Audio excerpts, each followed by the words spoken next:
In this video I will show you how to format your USB drive.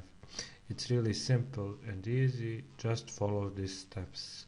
Insert first your USB drive, and then what we need to do is right click here and go where is format.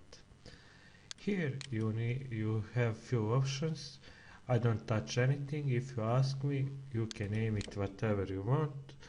My USB drive, and you can use quick format. If you tick this, it will format a little bit slower. I always use quick format. Click on the start and click OK.